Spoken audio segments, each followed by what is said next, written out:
JW 37 tahun warga Pekalongan, Jawa Tengah yang merupakan nahkoda kapal KM Restu ditetapkan jadi tersangka atas dugaan kasus pembantaian lumba-lumba yang viral di media sosial beberapa hari terakhir. JW ditetapkan jadi tersangka berdasarkan penyelidikan kasus yang dilakukan oleh petugas kepolisian. JW terbukti melakukan pelanggaran illegal fishing, diantaranya pelayaran kapal KM Restu selama ini tidak dilengkapi dengan surat izin berlayar serta surat izin penangkapan ikan. Selain itu, bukti lain terhadap pemeriksaan ponsel kepada anak buah kapal, sebagian barang bukti informasi telah dihilangkan oleh pemilik ponsel.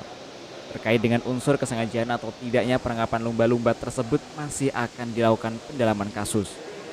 Polisi juga menyita sejumlah barang bukti dari tangan tersangka, diantaranya satu buah handphone, pakaian, serta beberapa surat dokumen.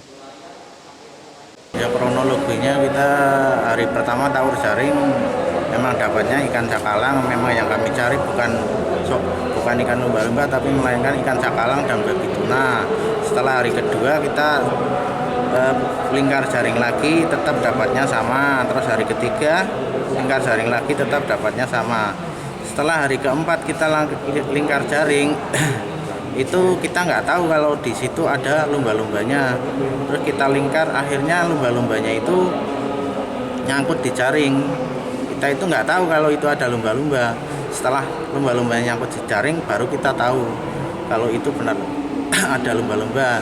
Terus kita berusaha untuk melepaskannya, tapi memang lumba-lumba itu kan berat, jadi kita harus mengangkatnya ke atas dulu, dari mengeluarkannya dari lilitan jaring, terus setelah itu kami melepaskannya.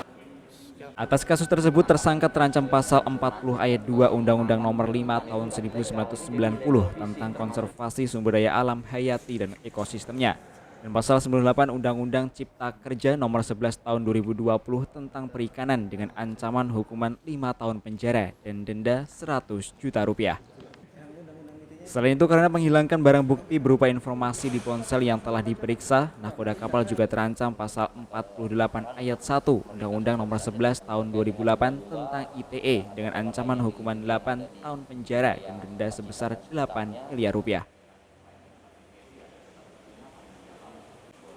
Dari hasil gelar perkara, kita tetapkan tersangka atas nama inisial JW, yaitu nahkoda kapal.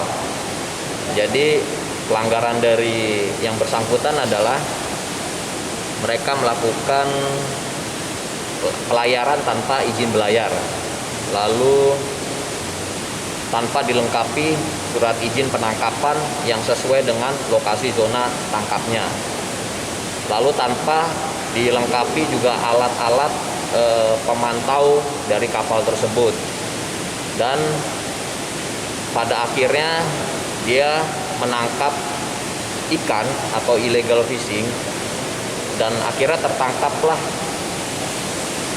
selain ikan juga lumba-lumba, yang kita ketahui bahwa lumba-lumba tersebut adalah hewan yang dilindungi.